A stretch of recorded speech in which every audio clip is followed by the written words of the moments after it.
Hello guys. तो इस video से हम जेनेटिक्स की शुरुआत कर रहे हैं और इस वीडियो में हम जेनेटिक्स का सबसे पहला चैप्टर देखेंगे जो कि क्लास 12th के बायोलॉजी का नीट के सिलेबस के अकॉर्डिंग है। उसका नाम है जेनेटिक्स एंड इवोल्यूशन। इसमें जो पहला चैप्टर है वो है principle of inheritance and variation, ठीक है। फिर दूसरा चैप्टर है मॉलिक्यूलर बेसिस ऑफ इनहेरिटेंस और तीसरा है इवोल्यूशन। तो क्रम से सीक्वेंस में हम लोग एक एक करके देखेंगे, ठीक है।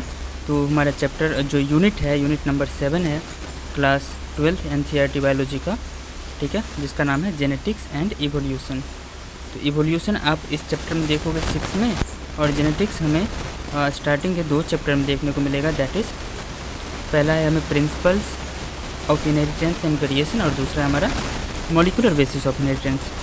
तो उसको शुरू करते हैं।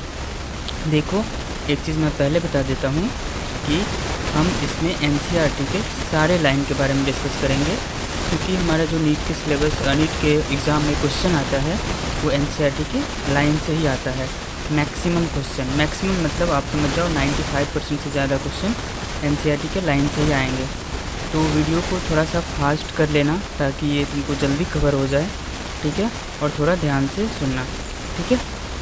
तो शुरू करते हैं। तो NCERT का हर एक लाइन इम्पोर्टेंट है, ये बात ध्यान रखना। ऐसा नहीं कि ये इंट्रो में दिया हुआ है तो ये इम्पोर्टेंट नहीं है, वो कहीं से भी कुछ भी क्वेश्चन बना सकता है। तो तुम्हें हर स्थिति के लिए प्रिपेयर रहना है पहले से, सारे सिचुएशन के लिए, ठीक है।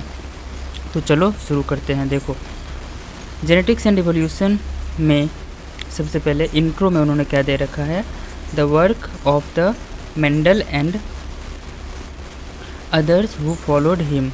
देखो, मेंडल नाम के एक साइंटिस्ट है जिनको फादर ऑफ जेनेटिक्स कहा जाता है, ठीक है, इसका ध्यान रखना, फादर ऑफ जेनेटिक्स,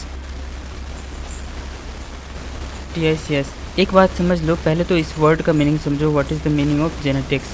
जेनेटिक्स क्या है? तो जेनेटिक्स जो होता है एक ब्रांच ऑफ बायोलॉजी है, ठीक है। ब्रांच ऑफ साइंस बोलोगे वो भी ठीक है, लेकिन बायो बोलोगे तो ज़्यादा ठीक है,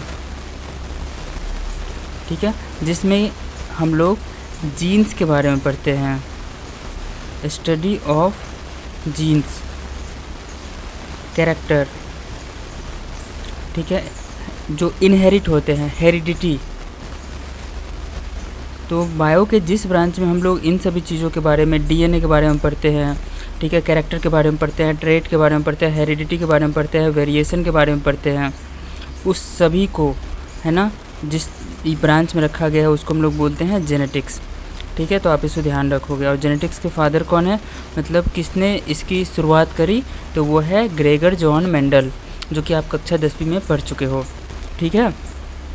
इवोल्यूशन के बारे में हम लोग बाद में देखेंगे। तो देखो, मेंडल से पहले द वर्क, तो मेंडल ने बहुत काम किया था, ठीक है। And other who followed him gave us an idea of the inheritance pattern. Inheritance pattern का मतलब ये होता है कि जो भी कैरेक्टर है वो एक जनरेशन से दूसरे जनरेशन में जाती है। आप इसको बस, सारे वर्ड का मतलब मैं थोड़ा आगे बताऊंगा, लेकिन अभी मैं जो बता रहा हूँ ना बस उतना समझ लो, ठीक है। तो जिन्होंने इनहेरिटेंस पैटर्न के बारे में बताया उससे आइडिया मिला। However the nature of those factors which determine the phenotype was not very clear. देखो, फिनोटाइप का मतलब ये एक रफली समझो, इसमें बहुत सारी चीज़ें नहीं है जो मैं बाद में बताऊंगा, अभी तुम बस ऊपर ऊपर समझो। फिनोटाइप का मतलब होता है आप बाहर से जो चीज़ देख के कैरेक्टर को ऑब्जर्व करते हो, जैसे कोई गोरा है, कोई काला है, किसी के ब्राउन हेयर है, किसी के ब्लैक हेयर है, किसी की आँखें ब्राउन है, ब्लैक है, तो ये जो एक्सटर्नल फीचर होता है ना, that is called the phenotype, ठीक है। तो वाज नॉट वेरी क्लियर, मतलब फिनोटाइप को कौन कंट्रोल कर रहा है वो उस समय में क्लियर नहीं था। तो उन्होंने कहा था कि there is some factor which determines और which controls the phenotype of the organism, ठीक है। तो वो फैक्टर जो है ना, दैट इज़ द फैक्टर, वो आज के समय का जीन है। मेंडल ने इस फैक्टर वर्ड का इस्तेमाल किया था, ठीक है, ध्यान रखना। As this factor represents the genetic basis of inheritance, यही वो फैक्टर था जो कि जेनेटिक बेसिस को रिप्रेजेंट कर रहा था। Understanding the structure of the genetic material and the structural basis of the genotype and phenotype conversion becomes focus of the attention in the biology next century. देखो, ये जो फैक्टर होता है ना, वो फैक्टर एक्चुअली जीनोटाइप होता है, ठीक है, ठीक है, जो कि जीन्स है। आगे सुनो, तो यही क्या होता है कि जीनोटाइप और फिनोटाइप की कन्वर्सेशन मतलब में फोकस करता है, और phenotype converse becomes the focus of the attention. देखो ये जो जीनोटाइप और फिनोटाइप था यही चीज़, ठीक है, बायो का मतलब एक मेन साइड वाला ब्रांच बन गया, ठीक है, नेक्स्ट सेंचुरी में, ठीक है। आगे देखना, the entire body of the molecular biology was the consequent of the development of the major contributions from the Watson, Crick, Nirenberg, Khorana, Korenberg, father and son। ये दोनों फादर, ये फादर सन है, ठीक है। बेंजर, मोनाड, ब्रेनियर, ईटीसी, मतलब ये सभी scientist ने बहुत कंट्रीब्यूट किया है मॉलिकुलर बायोलॉजी के फील्ड में, ठीक है। A parallel problem in being tackled was the mechanism of the evolution. इसके साथ साथ एक चीज़ प्रॉब्लम क्रिएट हुआ वहाँ पर समझने में, ठीक है, जो कि था इवोल्यूशन। यही से इसके बाद धीरे धीरे हम लोगों ने इवोल्यूशन को समझना स्टार्ट किया। Awareness in the area of the molecular genetics, structural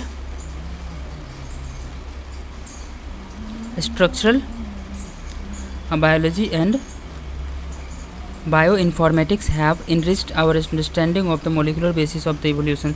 देखो यहाँ पर स्ट्रक्चरल बायोलॉजी का इस्तेमाल किया गया है, वो क्या होती है, ठीक है, बायोइन्फॉर्मेटिक्स, ये सब सारा अलग अलग बायोलॉजी के ब्रांच है, ठीक है। मॉलिकुलर जेनेटिक्स, तो इन्होंने क्या बताया, अवेयरनेस इन द एरिया, देखो ये सभी के बारे में हमें धीरे धीरे ज़्यादा पता चलना शुरू हुआ। Have enriched understanding the molecular basis of the evolution, धीरे धीरे इन सब चीज़ों के आधार पर हमें मॉलिकुलर बेसिस पता चला इवोल्यूशन का, कि आखिर इवोल्यूशन जो हो रहा है उसका मॉलिकुलर बेसिस क्या है, कौन सा मॉलिक्यूल है वो, तो डीएनए है, डीएनए कैसे इवॉल्व करता है, तो ये सभी चीज़ें हमें आगे पता चलेगी नेक्स्ट चैप्टर्स में, ठीक है। इन दिस यूनिट, इस यूनिट में the structure and function of the DNA and the story and theory of the evolution have been examined in and explain. देखो इसमें तुम पढ़ने वाले हो कि स्ट्रक्चर क्या है, फंक्शन क्या है डीएनए का, ठीक है, क्या वो कहानी है, थ्योरी ऑफ एवोल्यूशन क्या है, तो वो सभी अच्छे से देखोगे, समझोगे और पढ़ोगे, ठीक है, इसमें एक्सप्लेन किया गया है। तो ये छोटा सा इंट्रोडक्शन था जो कि इस चैप्टर से था। कोई भी क्वेश्चन बन सकता है, आप इसको 2-3 बार तो रिपीट करके पढ़ ही लेना, ठीक है, और एनसीईआरटी में अंडरलाइन कर लेना। देखो अब यहाँ पर 2 साइंटिस्ट के बारे में दिया हुआ है, James Watson and Francis Crick, ठीक है, ये बहुत बड़े साइंटिस्ट हैं, ये अपने समय के हीरो है एक तरह से समझ लो, ठीक है। मॉलिकुलर बायोलॉजी के फील्ड में इनका बहुत कंट्रीब्यूशन है, ठीक है। एक सिंपल क्वेश्चन आता है कि डीएनए का डबल हेलिक्स मॉडल को किसने बनाया, ठीक है, तो वो है वाटसन एंड क्रिक, ये दोनों मिलकर बनाए थे, ठीक है, जो कि बहुत पॉपुलर हुआ था, चीज़ों को समझने में बहुत आसानी हुई थी। तो double helix model of DNA was given by Watson and Crick, ये ध्यान रखना। चलो अब इनके बारे में हम थोड़ा सा जानते हैं। देखो जेम्स डाबी वाटसन, अगर पूरा नाम ना याद रहे तो बस तुम वाटसन याद रखोगे। Was born in the Chicago 6 अप्रैल 1928, ये इंपॉर्टेंट है, जैसे बता रहा हूँ वैसे ही पढ़ लेना। 6 अप्रैल 1928 को इनका जन्म हुआ शिकागो में। पूरा नाम क्या है, James Dewey Watson. In 1947 he received the BSc degree in zoology, इन्होंने जूलॉजी से बीएससी किया था। During these years his interest in the birds watching had matured into the serious desire to learn the genetics। पक्षियों को देखने का इनका desire था, had matured into the serious desire to learn the genetics, मतलब इनके मन में ऐसा डिज़ायर हुआ कि वो जेनेटिक्स को लर्न करें। This becomes possible when the received a fellowship for graduate study in the zoology at the Indiana University, ठीक है, इन्होंने फेलोशिप किया कहाँ से, इंडियाना यूनिवर्सिटी से। Bloomington where he received this PhD, इन्होंने वहाँ पर अपनी पीएचडी की उपाधि प्राप्त की 1950 में, 1950 में, on a study of the fact that hard x-ray on the bacteriophage multiplication, ठीक है, वहाँ पर उन्होंने कुछ एक्सपेरिमेंट करे, एक हार्ड एक्सरे दिया बैक्टीरियोफेज की मल्टीप्लिकेशन पे, ठीक है। उसके बाद ये मिलते हैं ही मेट क्रिक, फिर वो क्रिक से मिलते हैं, वाटसन एंड जो दूसरा साइंटिस्ट है वो है क्रिक, ये ठीक है। And discovered there the common interest in the solving the DNA structure, ठीक है, ये दोनों का कॉमन मतलब इंटरेस्ट था डीएनए के स्ट्रक्चर्स को समझने का। पहले ये पता चल चुका था कि जेनेटिक मटेरियल डीएनए होता है, बट डीएनए कैसा होता है, कैसा दिखता है, what is the structure of DNA, तो उस सभी चीज़ों को ये दोनों मिलके सॉल्व करने लगे। दोनों का इंटरेस्ट सेम चीज़ में था। Their first serious effort was unsatisfactory. पहला उसका जो सीरियस एफर्ट था वो उतना संतोषजनक नहीं था, ठीक है।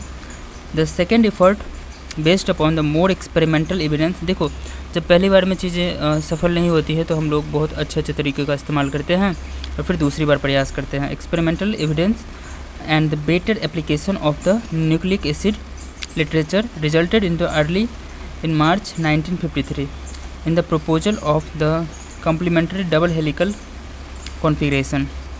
मतलब इन दोनों ने double helical configuration of the DNA पे बहुत काम किया और फिर उनको सफलता प्राप्त हुई। फ्रांसिस हेनरी कॉम्पटन क्रिक, पूरा नाम है इसका फ्रांसिस हेनरी कॉम्पटन क्रिक। अगर तुझे ये पूरा नाम नहीं याद होती है तो डोंट वरी, वाटसन एंड बस क्रिक याद रखना।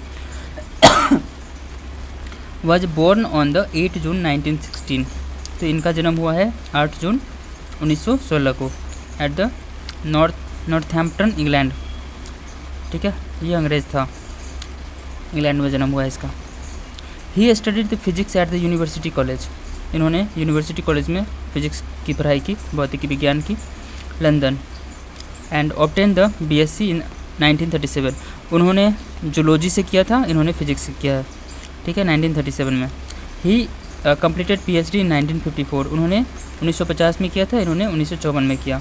On these entire X-ray diffraction polypeptides and protein, ठीक है। इन सभी चीज़ों के आधार पर उन्होंने अपना पीएचडी लिया था, ठीक है। Critical influence in the Crick career was his friendship with JD Watson, James David Watson, ठीक है। इनका मेन चीज़ जो था, क्रिटिकल इन्फ्लुएंस जो आया इनके जीवन में, जो प्रभाव आया वो वाटसन का था, ठीक है। Then a young man of 23 only leading in 1953 to the proposal of the double helical structure of the DNA and the replication scheme. मतलब उन्होंने बताया कि how the DNA actually replicates, ठीक है। Crick was made an FRS in 1959। उन्होंने, क्रिक ने FRS जो भी होता है मुझे भी नहीं पता, बस तुम याद रख लो, 1959 में किया। The honours to the Watson with Crick includes the John Collins Warren prize in the Massachusetts General Hospital in 1959, the Lasker award in 1960, the research corporation prize in 1962 and above all the Nobel prize in 1962। तो 1962 में, 1962 में, बस इतना याद रखना कि he got the Nobel prize, ठीक है। तो वाटसन और क्रिक को दोनों को एक साथ नोबेल प्राइज़ दिया गया था 1962 में for the double helical, proposing the double helical model of DNA. I hope तुमको ये सारी चीज़ें समझ में आ गई होगी। अब हम इस चैप्टर को शुरू करने जा रहे हैं, ठीक है। तो ये था इंट्रोडक्शन। चलो ठीक है, मिलते हैं नेक्स्ट वीडियो में, वीडियो नंबर 2 में। Bye bye.